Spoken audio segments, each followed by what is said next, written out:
653. fundur bæjarstjórnar Reykjanesbæjar haldinn í Stapa Hljómahöll 2. maí 2023 klukkan 17 er settur. Viðstaddir eru bæjarfulltrúarnir Bjarni Páll Tryggvason, Díana Hilmarsdóttir, Friðjón Einarsson, Guðbergur Reynisson, Guðný Birna Guðmundsdóttir, Helga Jóhanna Oddsdóttir, Margrét Sanders, Sverrir Bergmann Magnússon, Valgerður Björk Pálsdóttir, Rannveig Erla Guðlaugsdóttir og sú sem hér stendur Halldóra Fríða Þorvaldsdóttir. Að auki sitja fundinn Kjartan Már Kjartansson bæjarstjóri og Hrefna Gunnarsdóttir ritari sem ritar fundargerð. Á dagskrá þessa fundar eru 7 mál, en þau eru: fyrsta mál fundargerði bæjarráðs frá 19. og 27. apríl, annað mál fundargerð umhverfis- og skipulagsráðs frá 21. apríl, þriðja mál er fundargerð lýðheilsuráðs frá 18. apríl, fjórða mál fundargerð velferðarráðs frá 18. apríl, fimmta mál er fundargerð menningar- og atvinnuráðs frá 25. apríl, sjötta mál er síðari umræða markastefnu Reykjanesbæjar frá 2023 til 2028 og sjöunda og síðasta mál eru breytingar á skipan fulltrúa í kjörnum nefndum og ráðum. Þá göngum við til dagskrár og tökum hér fyrst fyrir fyrsta mál sem eru fundargerðir bæjarráðs frá 19. og 27. apríl síðastliðnum. Orðið er laust.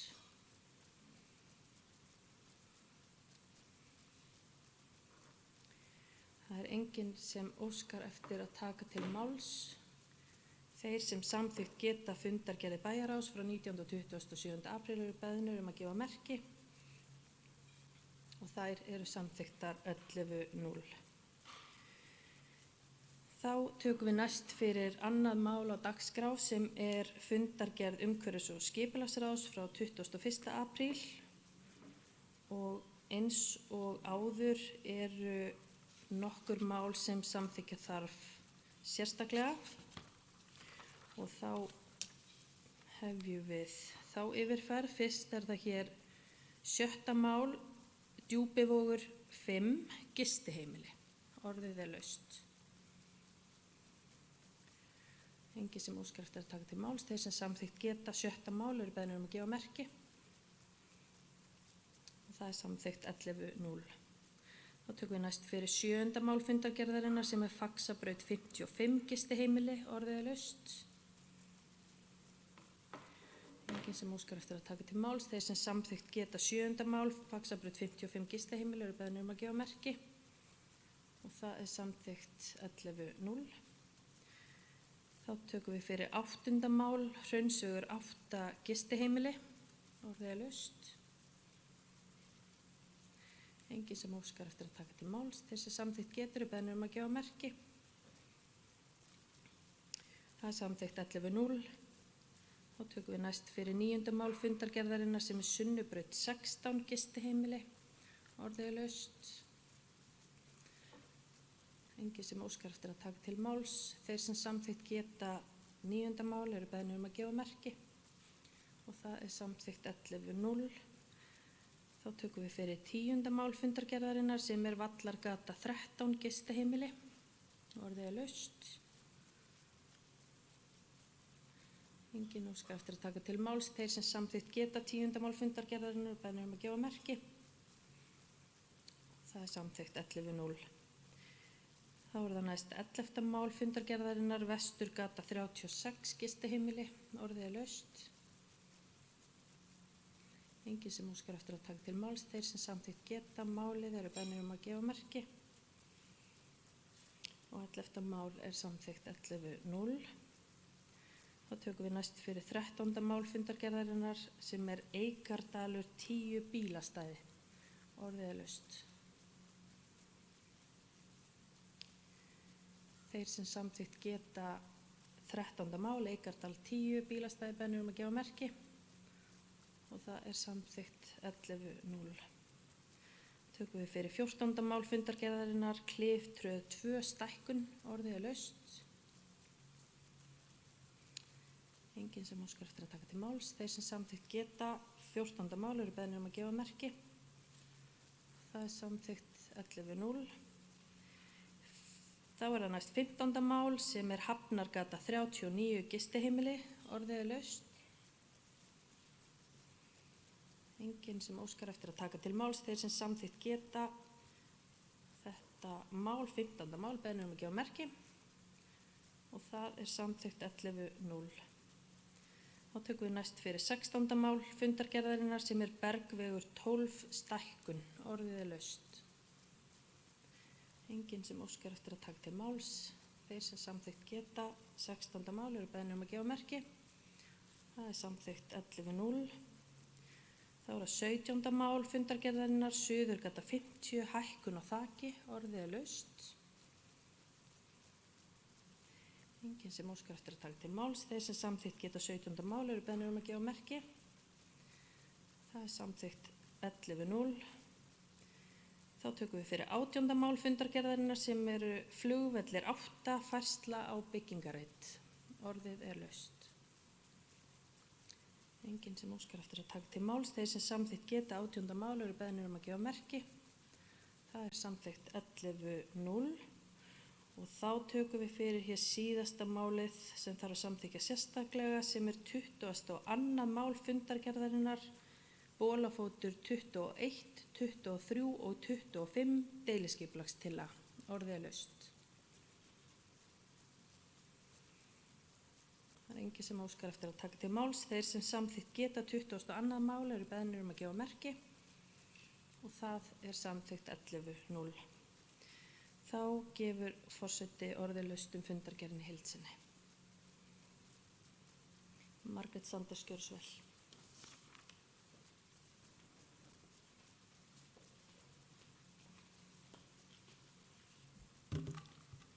Forseti, bæjarfulltrúar, góðir gestir. Það 3. mál aðalskipulag Reykjanesbæjar að eins og einhver mann þá hefur þetta komið áður fram í fundargerð að það var verið að skipa starfshóp vegna heildarendurskoðunar aðalskipulags samkvæmt lögum og hafði verið skipað 3 manna starfshópur einungis úr meirihluta og eftir viðræður við meirihluta Samfylkingar, Framsóknar og Beinnar leiðar að þá var þetta tekið tilbaka og skipaði nýr starfshópur og starfshópurinn allt umhverfis- og skipulagsráð. Það verður starfshópurinn.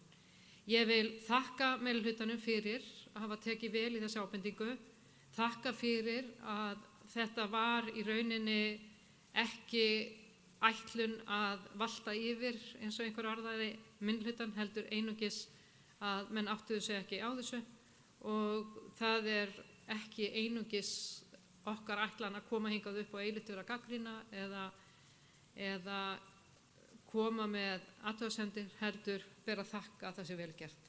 Takk.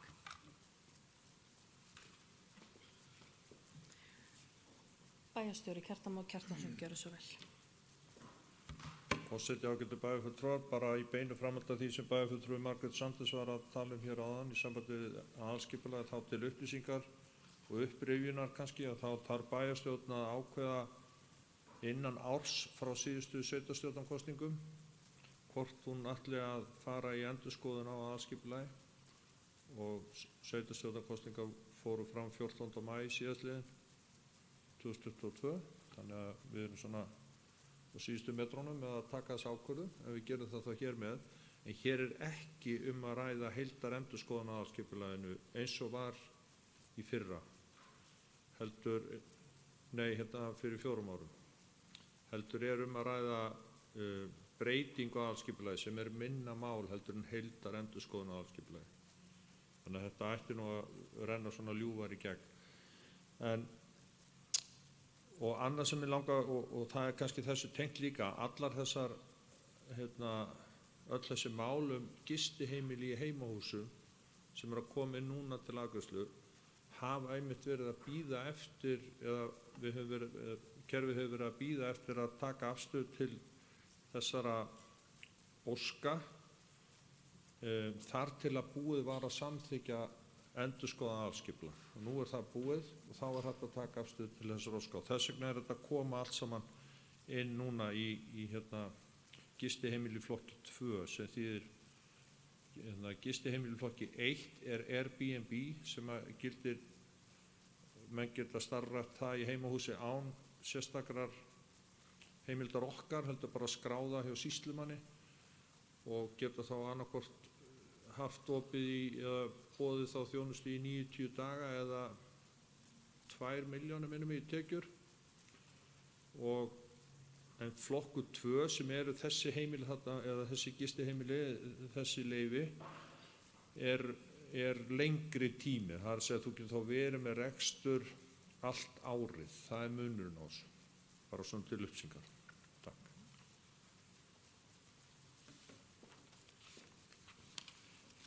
Orðið laust. Guðný Birna Guðmundsdóttir, gjörðu svo vel.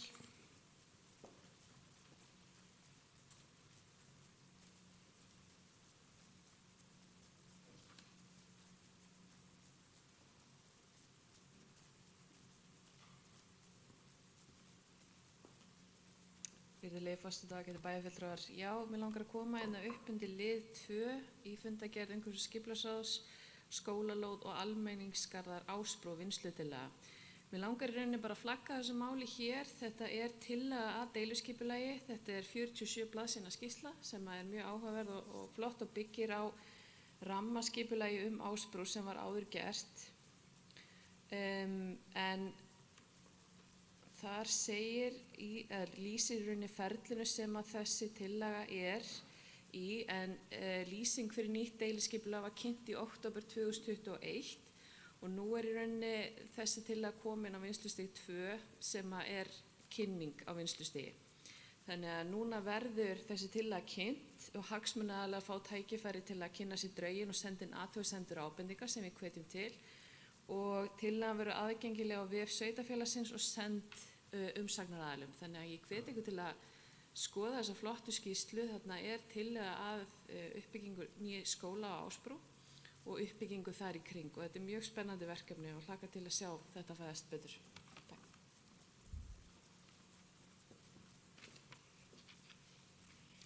Orðið laust. Fundargerð umhverfis- og skipulagsráðs frá 21. apríl. Það ekki fleiri sem óska eftir að taka til máls. Þeir sem samþykkt geta fundargerðina eru beðnir að gefa merki og hún samþykkt 11.0. Þá tökum við hér næst fyrir 3. mál sem fundargerð lýðheilsuráðs frá 18. apríl. Guðný Birna Guðmundsdóttir, gjörðu svo vel.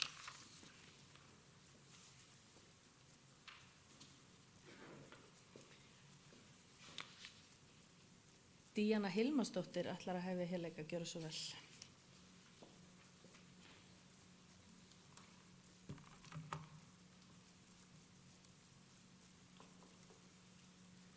Bæjarstjóri, forseti, bæjarfulltrúar og gestir. Ég kem hér undir lið 1 í fundargerð lýðheilsuráðs frá 18. apríl síðastliðnum. Mig langar að byrja á því að hrósa Háaleitisskóla fyrir að vera snjallsímalaus skóli. Fyrir þennan fund fengum við ungmennar til okkar og það var frábært að hlusta á ungmennin tjá sig þeirra hjartans mál.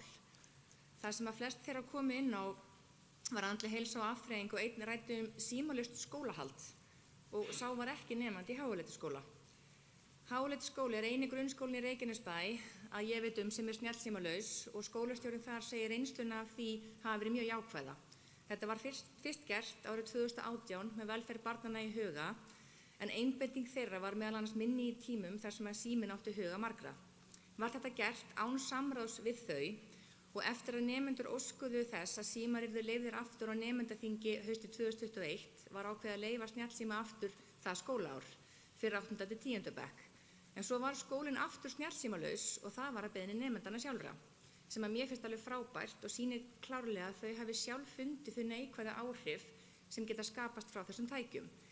Háaleitisskóli UNICEF réttindaskóli sem þýðir að skylt sé að börnin séu með í að taka ákvarðanir snúa að reglum og öðru í skólanum. Í dag það þannig að það má koma með símana í skólan en það slökkt á þeim og þeir geymdir ofan í tösku. Þau geta nota það í frímínútum en mjög margir nemendur kjósa að gera það ekki.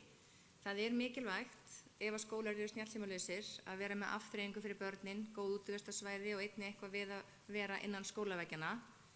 Í dag er miklu meira að vita áhrif snjalltækja á börn og einnig á okkur fullorðna fólkið og það flest er ekki til góða. Rannsóknir hafa sýnt fram á að 10–20% allra unglinga á aldrinu 13–16 ára stunda sjálfskaða sem á meðal annars er ekki til áhrifa samskiptamiðla.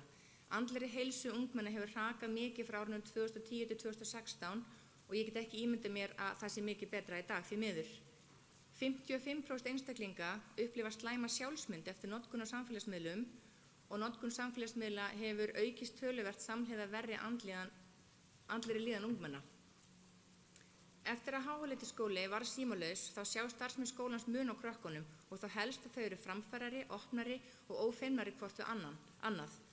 Það var gerð könnun óformleg í ónefndum skóla í 7. bekk hve margar tilkynningar eða notifications nemendur fengju og þær voru að meðaltali 100 yfir daginn og sá sem fekk flestar tilkynningar fekk 467 tilkynningar sem gerur 20 tilkynningar á klukkustund og ég get ekki ímyndað mér áreiti sem að því fylgir.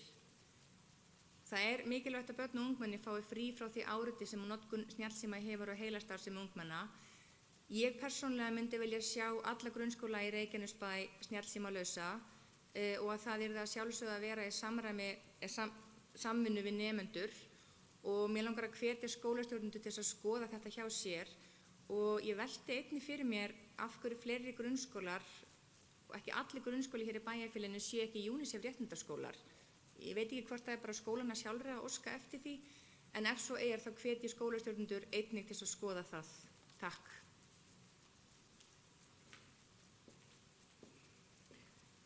Guðni Birna Guðmundsdóttir, gjörðu svo vel.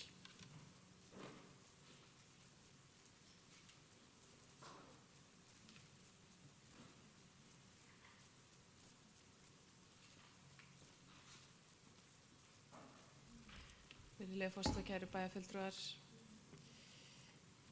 Mér langar að koma hér upp undir fundargerð lýðheilsuráðs frá 18. apríl síðastliðnum að ræða sama lið og bæjarfulltrúi Díana kom inn á lið 1. En þar var talað þennan snjallsímalausa skóla, Háaleitiskóla, þar sem að skólastjórinn Friðþjófur Helgi Karlsson kynnti fyrir lýðheilsuráði reynslu skólans af þessari tilraun þeirra. Þetta hefur verið fyrirkomulag skólans undanfarin 5 ár og ástæður fyrir banninu var vegna truflana og skorta einbeitingu eins og bæjarfulltrúi Díana fór vel yfir áðan.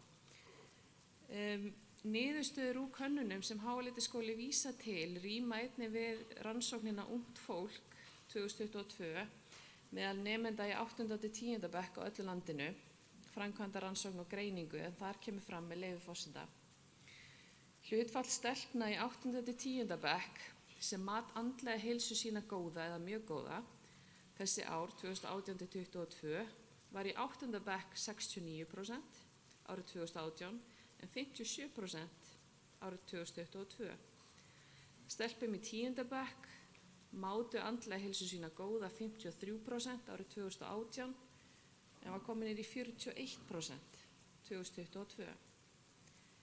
Strákarnir voru mun stöðugari, voru 77% fóru í 75% í 8. bekk við sama tímabil en í 10. bekk voru 71% lækkun í 67%. Það er að segja grunnskólabörn í 8. til 10. bekk sem mátu andlega heilsu sína góða eða mjög góða. Í ljósi þessa áhugaverða máls og góðri reynslu á Háaleitiskóla mun ég í kjölfari sem formaður fræðsluráðs taka þetta mál til nánari skoðunar hjá fræðsluráði þar sem við munum rýna kost og galla þessa fyrirkomulags sem að ég verð að segja að mér finnst mjög áhugavert og virðist hafa gengið vel hjá skólanum og fagna í þessu framtaki þeirra og mikilvægi þess sem lýðheilsuframlagi sem lýðheilsuráð er að flagga hér. Þessa auki mun ég einnig koma umræddu máli til fræðsluráðs sem að bæjarfulltrúi Díana kom inn á varðandi UNICEF réttindagrunnskólana en það er eitthvað sem við getum skoða líka nánar af hverju það er ekki fleiri en þetta er bara fín mál að taka þar inn. Að lokum langar mig að koma aðeins inn á mál 2 hinsegin Plútó kynning á starfsemi. Ég vil fagna því að þessi kynning hafi farið þarna fram og hvet lýðheilsuráð að vinna málefnið áfram, það er að segja hvernig við getum eflt fræðslu í samfélaginu okkar.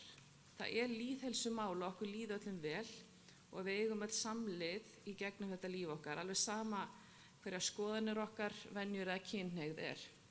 Við þurfum að halda þessari fræðslu á lofti því við erum Reykjanesbær í krafti fjölbreytileikans, eins og við höfum svo oft talað um.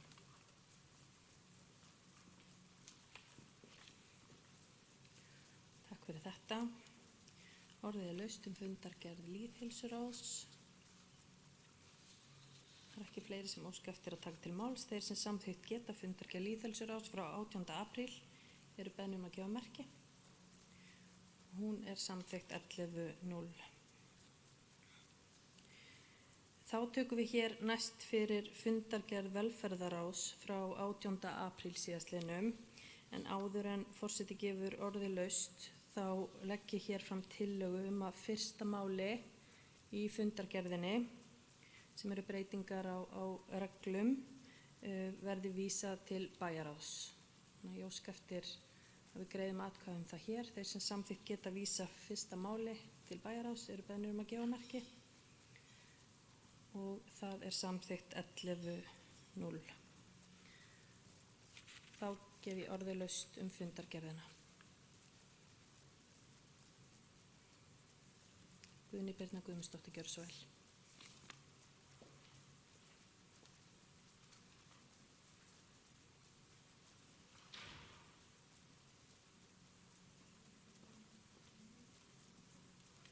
Virðulegi forseti og kæru bæjarfulltrúar. Já, gott mál að vísa þessu inn til bæjarráðs þar sem þetta gæti verið kostnaðarauki fyrir okkur þessu árið. Það er að segja breyting á reglum félagsþjónustu, akstursþjónustu fatlaðs fólks. Þannig að við tökum það inn þar. Undir lið 2 langar mig að taka fyrir smá yfirferð en velferðarráð tók fyrir umsögn frá öldungaráði Reykjanesbæjar varðandi erindi félags eldri borgara á Suðurnesjum niðurgreiðslu á sundleikfimi. Velferðarráð vísaði í umræðu sem við áttum í bæjarráði 23. mars síðastliðinn þar sem lögð var fram bókun hvatagreiðslu fyrir eldra fólk.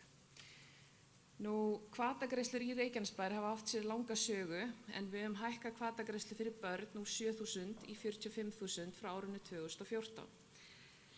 Ekki bara það heldur var aldursbilið í byrjun 6-16 ára ungmenni en við hækkuðum aldurinn í 18 ára og svo gerðum við enn betur á þessu ári með því að taka inn 4-5 ára börn sem er oft byrjuð í sundnámskeiðum, fimleikum, boltaskólum og þar fram eftir götum. Fyrir fjárhagsáætlanagerð fyrir næsta ár munum við bæta eldri borgurum við hvatagreiðslukerfið okkar þannig að viðkomandi getur sótt hvatagreiðslu frá sveitarfélaginu til niðurgreiðslu fyrir heilsurækt. Þá getur viðkomandi ráðið í hvað þessi styrkur fer, hvort sem það fer í heilsuefling Janusar, í ræktarkort, í einhverju líkamsræktarstöð, niðurgreiðslu sundkorti, þá getur hver og einn ráðið í hvað þessi styrkur fer. Nákvæm útfærsla kerfisins og upphæð greiðsluna liggur ekki fyrir núna en svo vinna fer fram við vinnslu fjárhagsáætlunar í haust og við munum svo í kjölfarið kynna fyrirkomulagið leið og það verður tilbúið. Ég vil, kæri forseti, koma í lokinni til lið 4 fjárhagsaðstoð. Það sem vakti athygli mína var ekki aukningin, því að við vitum af ytri aðstæðum sem við búum við sem er að valda þessum aukna fjölda á fjárhagsaðstoð til okkar. Það sem vakti athygli mína var fjöldi barna. Það kom fram í fundargerðinni með leyfi forseta að fjárhagsaðstoð náði til 91 heimilis þar sem bjuggu 209 börn. Í sama mánuði árið áður var veitt fjárhagsaðstoð til 43 heimila þar sem bjuggu 105 börn.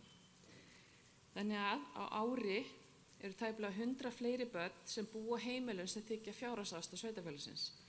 Og þetta vekur upp áhyggjur hjá mér og er atriði sem við þurfum að leggjast yfir til þess að grípa þessi börn sérstaklega. Það er líka alveg ljóst að ef þessar tölur gera ekkert annað en að hækka, að þá þurfum við að grandskoða það sérstaklega. Ég er ekki með tilbúið verkefni hér eða neitt sem við ætlum að grípa til í dag en við þurfum að gaumgæfilega horfa í þessar tölur og sjá hvernig þetta þróast hjá okkur. Við gerum okkur grein fyrir neyð í heiminum og aukningu flóttafólks en við sjáum líka aukningu á fátækt, aukningu á fólki sem á erfitt að ná endum saman og fólk sem er ekki í virku starfi. En þetta er okkar að bregðast við og fylgjast með þessu áfram og það munum við svo sannarlega gera. Takk.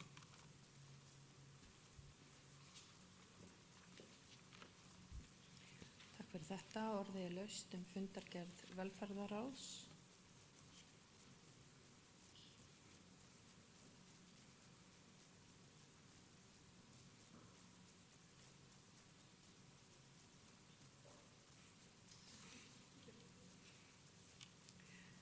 Ætlaði bæjarstjóri að fylgja eftir svörum sem bárust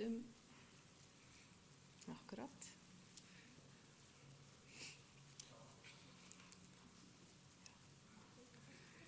Ég náði góðu auksambandi hér við bæjarstjóra sem ég vissi ætlaði að fylgja hér máli og hlaði. Gjör svo vel, herra bæjarstjóri.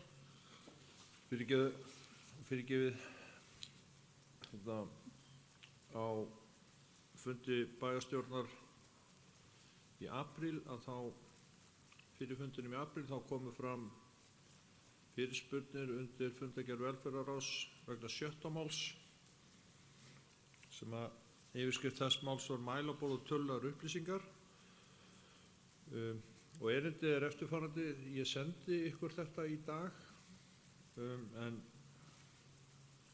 en það er rétt að taka venjan er svo að svara erindum undir sama vettvangi og þau berast og það sem þetta barst undir fundargerð velferðarráðs í apríl og þá er rétt að svara þessu þar.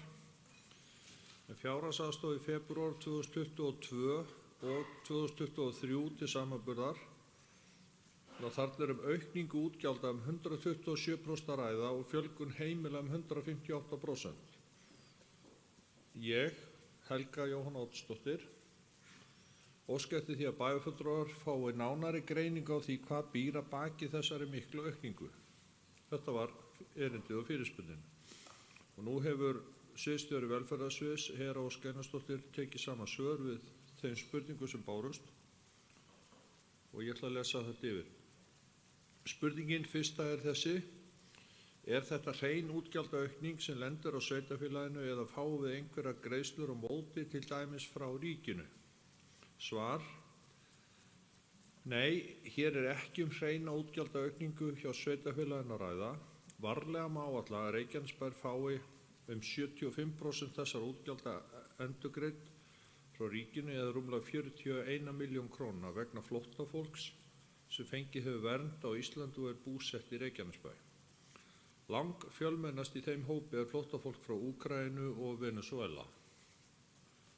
Spurning 2. Hversu stór hluti hennar, þar að segja aukningarinnar, er vegna íbúa sem hafa búið skemur en ár í sveitarfélaginu? Svar: 238 íbúar af þeim 365 sem fengu greidda fjárhagsaðstoð til framfærslu í febrúar 2023 hafa búið skemur en 1 ár í sveitarfélaginu. 70 hafa búið yfir 4 ár og 57 hafa búið 1 til 3 ár í sveitarfélaginu.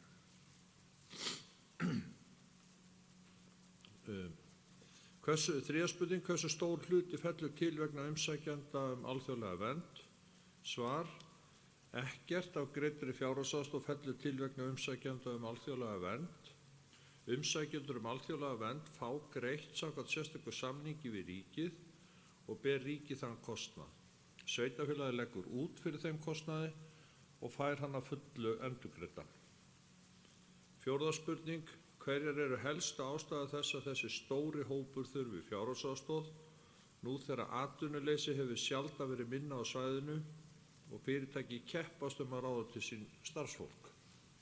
Svar: langfjölmennasti hluti þeirra sem eru á fjárhagsaðstoð eru utan vinnumarkaðar og eiga ekki rétt til atvinnuleysisbóta eða eru með skert réttindi hjá Vinnumálastofnun.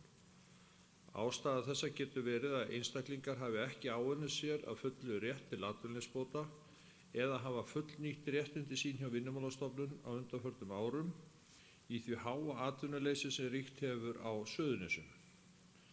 75% þeirra sem eru á fjárhagsaðstoð í febrúar eiga ekki rétt til atvinnuleysisbóta eða mjög skertan rétt. Ekki liggur fyrir greining á ástæðu þess að þeir sem eru á fjárhagsaðstoð komast ekki inn á vinnumarkaðinn, en gera má ráð fyrir að ástæðurnar séu fjölþættar, meðal annars að ekki finnist vinna við hæfi, til dæmis vegna skertrar starfsgetu, að menntun sé ekki í samræmi við þarfir vinnumarkaðarins, tungumálahindranir eða heilsufarsástæður svo eitthvað sé nefnt. Einnig er vinnumarkaðurinn að flytja inn erlent vinnuafl til starfa og má ætla að það hafi líka áhrif á starfsmöguleika fólks í atvinnuleit. 5. spurning: getum við fengið greiningu á því hvernig staðan er á vinnumarkaði á hverjum tíma til samanburðar? Svar: velferðarsvið hefur ekki undir höndum aðrar upplýsingar en þær sem hægt er að nálgast hjá Vinnumálastofnun, og þar sjáum við að atvinnuleysi milli febrúar 2022 og febrúar 2023 hefur minnkað verulega milli þessara mánaða eða milli sömu mánaða á milli ára, og meira á Suðurnesjum en á landsbyggðinni og höfuðborgarsvæðinu sem er jákvætt. En atvinnuleysi er þó enn hærra á Suðurnesjum en á höfuðborgarsvæðinu og landsbyggðinni sem er miður. Og svo kemur þetta smá tafla. Atvinnuleysi í febrúar 2022 á Suðurnesjum var 9,5% en er nú í febrúar 2023 ári síðar 5,80, það segja fer úr 9,5% í 5,80 á 12 mánaða tímabili.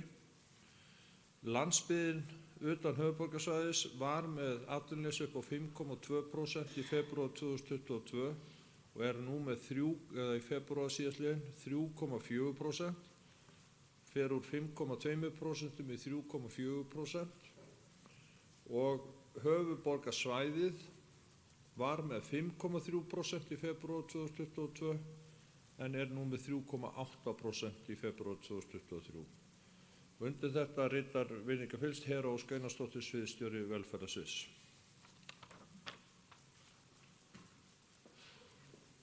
Þökkum bæjarstjóra fyrir þessa yfirferð. Helga Jóhanna Oddsdóttir, gjörðu svo vel.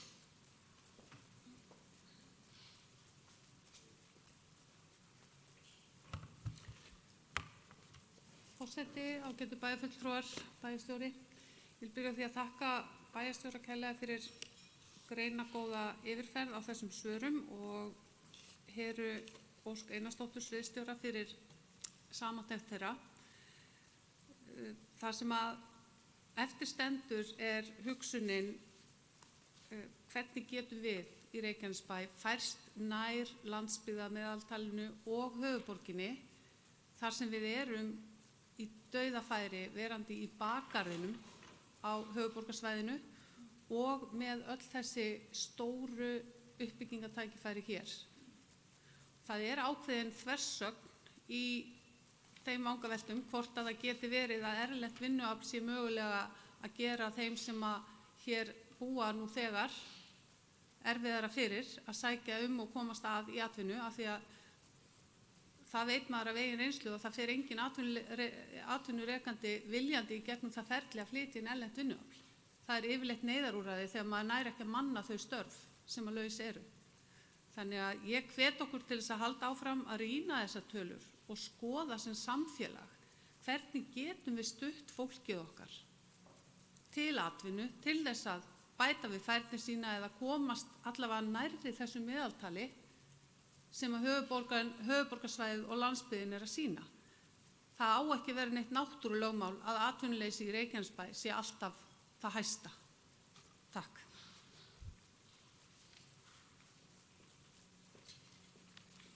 Takk fyrir það. Það eru fleiri sem óska eftir að taka til máls. Svo er ekki. Þá berum við fundargerð velferðarráðs hér upp til samþykktar. Þau sem samþykkt geta fundargerðin eru beðnir að gefa merki og hún er samþykkt 11.0. Þá tökum við hér næst fyrir 5. mál á þessari dagskrá og það er fundargerð menningar og atvinnuráðs frá 25. apríl síðastliðnum.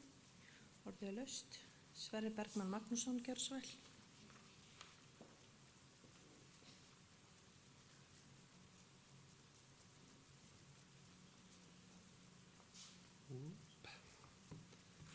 Virðulegi forseti, bæjarfulltrúar, bæjarstjóri og aðrir áheyrendur. Ég kemur upp undir fundargerð menningar og atvinnuráðs á 25. apríl síðastliðnum. En fyrsta mál, þetta er svona bara smá kynningi yfir þetta í raun og veru. Það var upplýsingatækni öryggið, það var verkefnastjóri tölvu og upplýsingatækni öryggis sem mætti á fundinu og fór yfir málefni upplýsingatækni öryggis í Reykjanesbæ. Mér langar bara að þakka honum fyrir greinargóða kynningu og gott að vita að upplýsingatækni öryggi í Reykjanesbæ í góðum höndum. Nú, fjórða mál, það var nafnakall á íbúavef, en menningar- og atvinnuráð þakkar fyrir tillögur íbúa nafna á íbúavef bæjarins og þakkar fyrir góðar hugmyndir einnig. En ákveðið var í framhaldi að gefa Visit Reykjanesbær meiri tíma til að ná til íbúa Reykjanesbæjar sem og að hafa auka sýnileika viðbragðshalds inn á reykjanesbær.is. Það sem ég reyna að segja með þessu að þið viljið vita hvað í gangi í Reykjanesbæ, annarkvort farið inn á visitreykjanesbær.is eða inn á reykjanesbær.is og þar borði sem stendur viðburðir. Ítið á hann, þá vitið hvað í gangi. Nú, eitt af því sem í gangi 5. mál, það barna- og ungmennahátíð Reykjanesbæjar. En baun barna- og ungmennahátíð Reykjanesbæjar fyrir fram dagana 27. apríl til 7. maí. Á hátíðinu eru börn, ungmenni og fjölskyldur settar í forgang með fjölbreyttum og skemmtilegum hætti. Markmið hátíðarinnar meðal annars að auka lífsgæði og vellíðan barna og íbúa Reykjanesbæjar og að skapa vettvang fyrir börn og fjölskyldur til virkrar þátttöku í samfélaginu. Öll börn í leikskólum Reykjanesbæjar sem og í 1. til 7. bekk í grunnskólum fengu afhent baunabrefið núna rétt fyrir helgi. Menningar- og atvinnuráð hvetur íbúa til virkrar þátttöku í hátíðinni. Svo 9. máli, það listasafn Reykjanesbæjar. Gjafir bárust til listasafn Reykjanesbæjar í kjölfarsýningana Línur, flækjur og allskonar sem var einkasýning Guðrúnar Gunnarsdóttur og svo You Are Here, Chestes, Tutage, Þú ert hér, samsýningar þeirra Vena Naskreka og Michael Richard. Sýningarnar stóðu yfir frá 27. nóvember 2022 til 5. mars 2023. Nú, Guðrún Gunnarsdóttir gaf verkið Hringið 1 frá árinu 2022. Guðrún frumkvöðull á sviði þráðlistar og gaf sýningin Línur, flækjur og allskonar góða mynd af þróun listamannsins frá 8. áratug síðustu aldar til dagsins í dag. Vena Naskreka gaf verkið Recovery, plastskúlptúr sem var til sem partur af innsetningu og gjörningi listamannsins í sýningu hans. Vena safnaði sjávarplasti í Sandvík á Reykjanesskaga og flutti það til listasafns Reykjanesbæjar þar sem hún þreif, flokkaði og byggði úr því skúlptúr. Menningar- og atvinnuráð þakkar listamönnum fyrir góðar gjafir til listasafns Reykjanesbæjar. Svo 11. mál, Leikfélag Keflavíkur, en menningar- og atvinnuráð óskar Leikfélagi Keflavíkur til hamingju með velheppnaða og stór skemmtilega uppsetningu á revíunni Suðurnesja Svakasýn, þar sem nokkur hérna inni komu fram. Hún var skrifuð af nokkrum meðlimum leikfélagsins og var undir leikstjórn Eyvindar Karlssonar. 12. mál, Kvennakór Suðurnesja, en menningar- og atvinnuráð óskar Kvennakór Suðurnesja innilega til hamingju með velheppnaða vortónleika. Kórinn fagnar 55 ára afmæli í ár og báru tónleikarnir yfirskriftina Ást og friður í anda ársins 1968. Takk fyrir mig.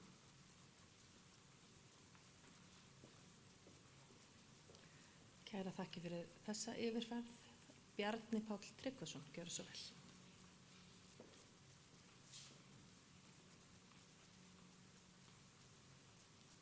Forseti, bæjarfulltrúar, bæjarstjóri og aðri gestir. Ég langar bara að bera hans í bakkafullan lækinn frá honum Sverri og koma þess inn á 15. mála dagskrá með baun. Það bara ekki hægt annað en að koma hérna upp og vekja ennþá betri athygli á barna- og ungmennahátíðinni sem núna í gangi, fer fram þessa dagana. Þetta vel undirbúin hátíð, framkvæmdin til fyrirmyndar og svo ekki verra að það búið gott við frá þeim að sett. Þannig að ég held að þetta er bara framlengin ef að framheldur sem horfir. Og bara full ástæða til að hvetja sem flest að veita dagskránni gaum og sækja þá viðburði sem þar eru eftir. Mér langar einnig að rifja hans upp með 7. júní að það náttúrulega að vera breyting á dagskránni þetta árið og verður horfið svona frá þessum COVID-hátíðarhöldum þar sem viðburðum var dreift bæinn og mun þungin af hátíðarhöldum eins og ég skil dagskrána verða í skrúðgarðinum þetta árið og það verður spennandi að fylgjast með því og vonandi tekst okkur að endurvekja hátíðarhöld á þessum merkistigi af góðum krafti hérna í bænum hjá okkur.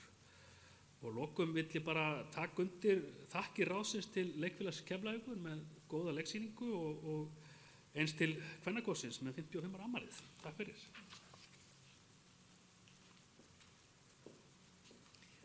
Helga Jóhanna Oddsdóttir, gjörðu svo vel.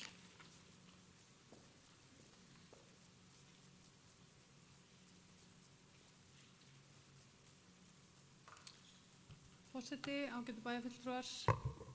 Ég kem hérna upp undir 3. lið í fundargerð menningar og atvinnuráðs þar sem að Þórdís Ósk Helgadóttir mætti á fundin og fór yfir áherslur í ferðamálum og þar sem að ráðið vekur athygli á fjárskorti í málaflokknum.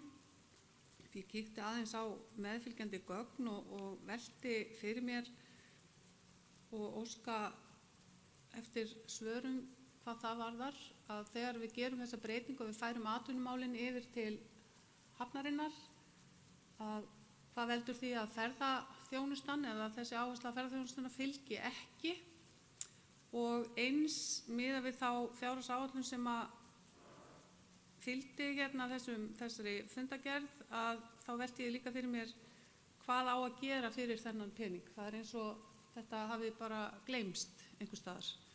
Það er lítið sem ekkert áætlað á þennan málaflokk og ég velti því fyrir mér þessum 2 hlutum.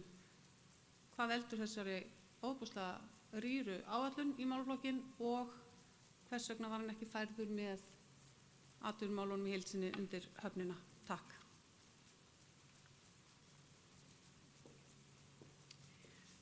Takk fyrir þetta, bæjarstjóri Kjartan Már Kjartansson. Forseti, ágætu bæjarfulltrúar, það er nú einhvern veginn þannig að ferðamálin, fólk þeirra skoðunar að þau eigi betur heima með markaðsmálum heldur en atvinnumála flokknum í heild sinni. Og þessi markaðsmálin eru áfram voru ekki færð, þá var það ákveðið að leggja til í bæjarstjórn að ferðamálin væru áfram þar sem þau voru. Það er ástæðan. Varðandi fjárskort, meintan fjárskort í málaflokknum, það er að segja í ferðamálum, þá hafa hefur gegn tíðina fyrst og fremst verið settir peningar af fjármagn á móti framlögum úr framkvæmdasjóði ferðamála við getum sótt styrki í framkvæmdasjóðum, og ég veit ekki annað en að þegar við höfum fengið styrki úr framkvæmdasjóði ferðamála þá höfum við mætt þeim með jafnháum framlögum sem að nota bene oft á tíðum vinnuframlag líka, ekki endilega peningagreiðslur. Og þetta fyrirkomulag á sér stað víðar í kerfunum, meðal annars hjá byggðasafninu, þar sem verið er að sækja styrki til sýningahalds og úr þessum sjóðum sem að safnasjóðum, og ef við fáum styrkveitingar þá mætum við því með vinnuframlagi eða eitthvað, þannig að við reiknum okkar framlag bara upp, leggjum það til, en við höfum ekki verið að gera almennt svona áætlanir eða setja fjármagn inn í fjárhagsáætlanir, af því við vitum aldrei hvort við fáum þessa styrki sem við erum að sækja eða tilstendur að sækja heldur hefur þessu verið mætt bara með öðrum hætti á hverjum tíma. Við ræddum þetta aðeins í morgun í framkvæmdastjórn og ég veit hins vegar að Þórdís Ósk Helgadóttir var ekki á þeim fundi, hún í fæðingarorlofi á morgnana en að sinna starfinu á eftir hádegi, og ég veit að hún hefur áhuga á því að kalla ferðaþjónustu aðila á svæðinu saman og vill geta rætt við þá svona eitt og annað sem tengist þeim málaflokki, og þá ég að tala þessi fyrirtæki sem í ferðaþjónustu á svæðinu, og telur að til þess að það sé hægt þá þurfa að vera hægt að gera það með myndarlegum hætti og bjóða upp á kaffi eða veitingar eða eitthvað, og það er ekki gert ráð fyrir því í fjárhagsáætluninni. Þannig að við verðum þá bara að skoða það, hvort að við finnum ekki peninga til að kaupa kleinur eitthvað staðar eða kaffi.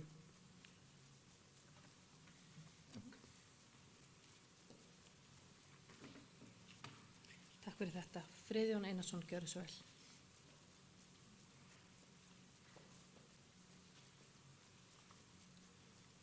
Forseti, langar aðeins koma inn í þessu umræðu, varðandi ferðamálin.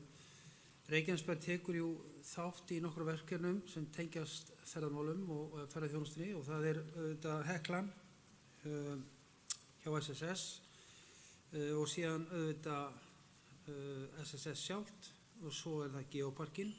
Síðan er áætlað umhverfissviðinu fjárfestingar sem tengjast á einn eða annan hátt ferðaþjónustunni. En vandamáli hjá okkur kannski undanfarin ár í Reykjanesbæ eru kannski ekki ferðamenn en er samstaða þeirra sem stóðu áður að ferðamálasamtökum Suðurnesja. Þau eru nánast dáin drottni sínum, ferðamálasamtökin sem voru mjög sterk hérna í gamla daga, en það eru samtök aðila í ferðaþjónustu og ég held að sé mjög brýnt að reyna aðstoða þá við að komast af stað aftur. Einhverju hluta vegna þá leystist það starf upp en við þurfum einhvern veginn að ná að þjappa þessum stóra hóp saman og þá kannski hægt að vinna betur úr málum. En auðvitað er Reykjanesbær mjög aktífur í ferðaþjónustu þó það mætti sjálfsagt setja meiri pening í það. En ég held að við þurfum að fá þá aðeila sem eru fyrst og fremst starfandi og hafa tekjur af ferðaþjónustu að koma betur saman og leggja í púkið.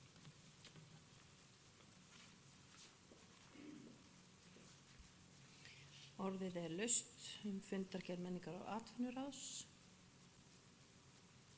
Rannveig Erla Guðlaugsdóttir gjörðu svo vel.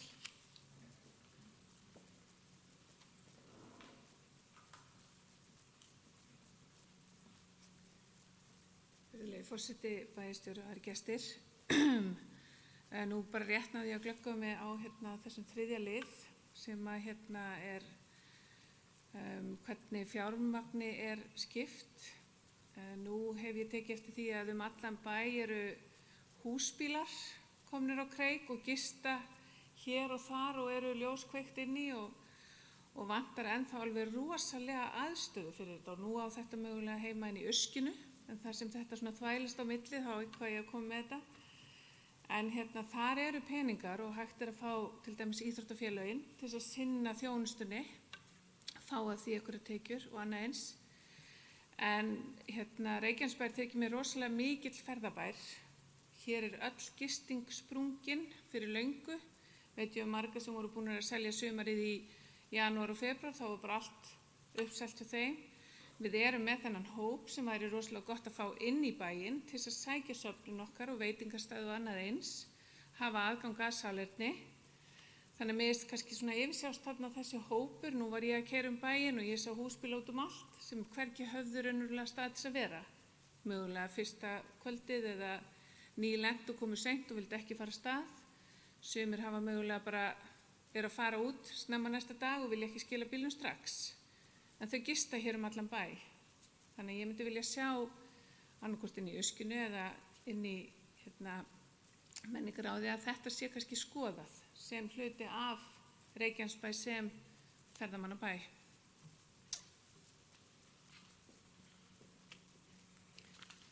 Takk fyrir þetta. Orðið er laust.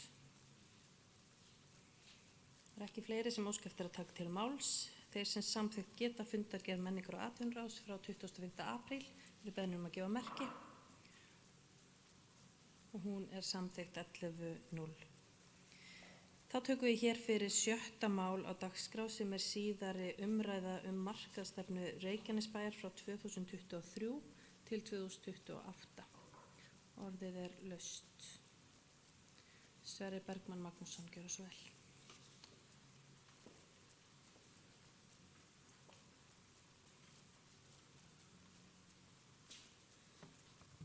Forseti, bæjarfulltrúar, bæjarstjóri og aðrir áhorfendur. Ég vil byrja á að fagna því að í fyrri umræðu virtust flestir, ef ekki allir, mjög sáttir við núverandi stöðu markaðsstefnunnar og ljóst að umsagnir frá öllum ráðum Reykjanesbæjar skiptu þar sköpum. Ég vil þó brýna það að til þess að gagn verði af markaðsstefnunni þá þarf henni að fylgja viðunandi fjármagn og því biðlagi til ykkar að tryggja það. Takk fyrir.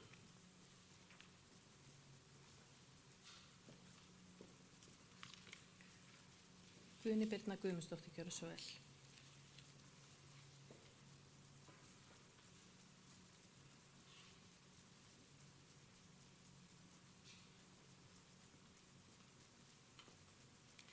Virðulegi forseti og ágætu bæjarfulltrúar. Mig langar að koma hér upp undir markaðsstefnunni fyrir Reykjanesbæ fyrir árin 2023 til 2028 og fagna stefnunni. Mér langar að fagna þessari miklu vinnu sem hefur átt sér stað, sér í lagi góða vinnu frá menningaráðun okkar, við að móta stefnuna, ígrunda hana og aðlaga hana að okkur á milli umræðna. Í byrjun vorum við ekki alveg sammála grunnstóðunum sem var lagfært og gert íþróttalífin í bænum okkar hærri undir höfði. Ég gæti ekki verið ánægðari með endurskoðun á staðfærslunni, þar sem áður var að mínum mati gaf í skyn ákveðna erfiðleika og aðstæður sem við kennum okkur almennt ekki við. Þá erum við hér komið með staðfærslu sem lýsir okkur og aðgreinir okkur frá öðrum sveitarfélögum. Í Reykjanesbæ setjum við kraft í allt sem við gerum. Staðfærslan hljómar einkar vel við grunnstefnu Reykjanesbæjar í krafti fjölbreytileikans og það sem staðfærslan lýsir er hversu lífseig við erum, hversu fær við erum að taka á móti þegar aðstæður okkar breytast eins og við höfum svo oft gert. Ég verð að segja, frú forseti, ég er mjög ánægð með þessa markastefnu, ég tel hana lýsa okkur vel og ég hlakka til að fylgjast með árangur verkefnisins í kjölfarið sem að er að efla markastaf Reykjanesbæjar, að afmarka okkur frá öðrum sveitarfélögum, vekja athygli á okkur á góðan, jákvæðan og uppbyggilegan hátt og efla stolt okkar sjálfra á bænum okkar.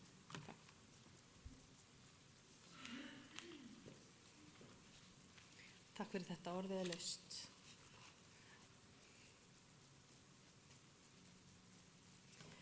Það er ekki fleiri sem óska eftir að taka til máls undir síðar umræðu markastefnu Reykjanesbæjar 2023 til 2028 og því óska ég eftir að við gefum nú merki þeir sem samþykkja markastefnu Reykjanesbæjar 2023 til 2028 og hún er samþykkt 11.0.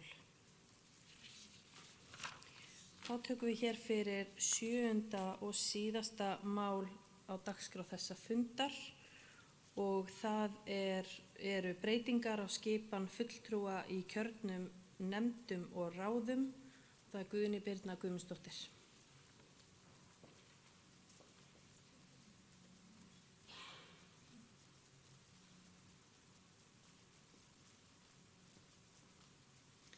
Já, virðulegi forseti, ég kem hér upp fyrir hönd Samfylkingarinnar til að tilkynna breytingar á skipan fulltrúa okkar í kjörnum nefndum og ráðum.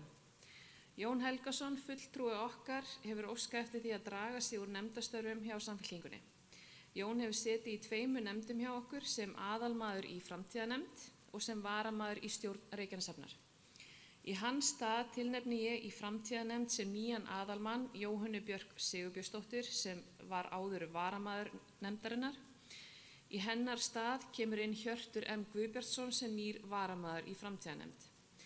Jón var einnig varamaður í stjórn Reykjaneshafnar en í hans stað kemur inn Magnús Einþór Áskelsson sem nýr varamaður í stjórn Reykjaneshafnar.